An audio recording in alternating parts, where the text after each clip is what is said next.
Hi, I'm the Genetics Gal, and today I want to talk to you about anxiety, which is something that I'm pretty prone to, and I bet probably a lot of you are as well. Personally, um, my anxiety mostly manifests as kind of constant worries, um, constantly thinking about all of the advice that I need to ask people about how to deal with various situations I'm going through, and kind of worrying about all of the different things that could go wrong. It's often really hard for me to be in a place that's just quiet, and um, what that means that it's hard for me to just be with my thoughts. And so as a result, I've developed kind of a podcast habit. Ever since high school, I've listened to podcasts almost like, well, I guess not 24/7. Um, but anytime I'm doing something where I don't have to necessarily be like thinking about it, if I'm doing chores or exercising or even with some work, I'm able to listen to podcasts. I do, and that's because if I'm in silence, it lets the bad thoughts come. um, and it's hard to be productive or continue with what you want to be doing um, when your mind just has so many thoughts. And recently, I've actually been able to start listening to some music instead of just listening to podcasts, and that's pretty helpful because, with podcasts, I mean, they're great. I've learned so much, made lots of connections because I like to reach out to people who have those podcasts. I get entertained a lot, and now I have gotten a lot of ideas and for how I make my own podcast. But it's hard to think sometimes when you have constant voices in your head. And so listening to music gives me something to think about, kind of something to focus on, um, without just completely sort of taking over my brain. It's when you have a hard time sitting quietly by yourself, it can really reinforce your anxiety, because one of the really effective tools to help anxiety is mindfulness and meditation. And so with that practice, you sit quietly, you learn how to focus your thoughts either on one thing that you're trying to focus on, or maybe focusing on nothing at all. And if you're a person who has a lot of anxiety, and one of the best ways to learn to deal with that is to learn how to sit quietly with your thoughts or with no thoughts, but you're just terrified of doing so because of the worries that will come, then it's really hard to use one of these tools that's just so helpful once you actually start to.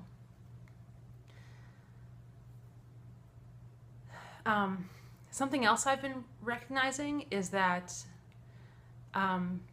sometimes just because you have anxiety in the moment, it doesn't necessarily mean that you should focus on the specific concern that you are anxious about.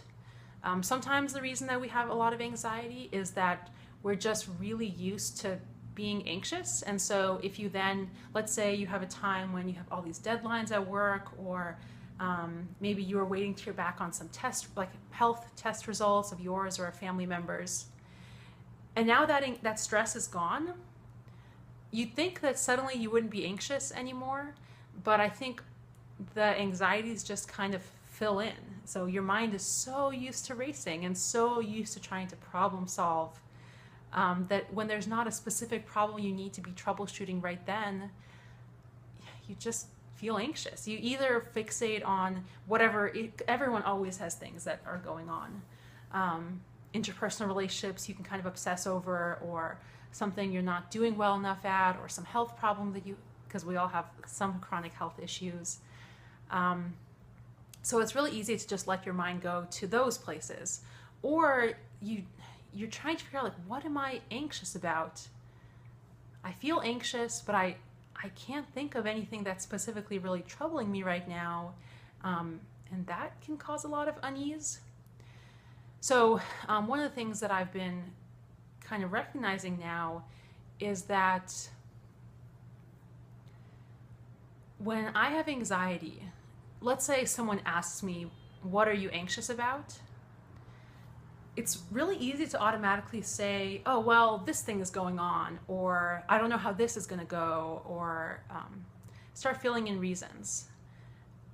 But I think sometimes just as valid of an answer is, I'm feeling anxious right now because I'm a person who's prone to anxiety. And so just like, I think it's analogous how with depression, you don't have to have really bad things going on in your life to feel depressed. You don't have to have a current extreme stressor to feel anxious. And if you automatically start to kind of try to explain what is going on that's making you feel anxious, then you're probably going to find a bunch of things and then start worrying about those. In contrast, if you just kind of remember that you are a person who has anxiety, and then you say, oh, okay, well, I'm feeling anxious. Maybe that's because my brain is wired to get anxious about stuff. And then maybe you say, okay, well, probably everything is okay, and maybe I can use some tools that help address how the physical aspects of me perpetuate my anxiety. Doing stuff to slow your breathing, teaching your brain tools to not automatically follow every thought wherever it leads you. Then maybe you can rein some of that in. Whereas if you just assume that you're anxious because, whatever thing you fill in the blank, then you're just going to start worrying about that. I also want to talk about the fact that anxiety and physical issues can often intersect and exacerbate each other. So for me, I have digestive issues that I deal with chronically, and anxiety definitely makes it worse. And that's tough because digestive issues aren't the most comfortable thing to talk about. And so if you're talking to someone about your anxiety, there's also this extra anxiety of, is it okay to talk about that? And there's all this added anxiety that's caused by trying to manage digestive issues, including in a way that's without kind of letting everyone know about the digestive issues that you have.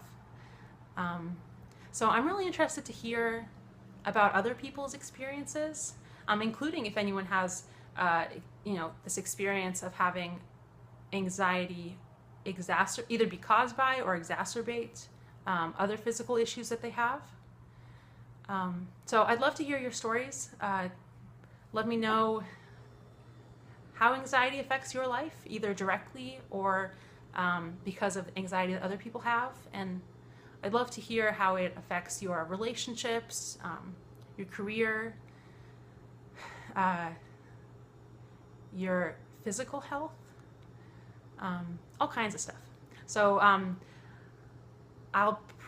sure I'll be recording a podcast episode in the future about anxiety. So if you reach out and tell me your story, I'll definitely ask you before I share, but I'd love if I could get other people's experiences also, when I do talk about this on podcasts. So please reach out, whether or not you're okay with your story being shared. I love how whenever I share about something kind of awkward or difficult, next day I have like 10 messages in my inbox telling me that they have the same experience. So I really look forward to hearing about your experiences with anxiety. Thank you for listening.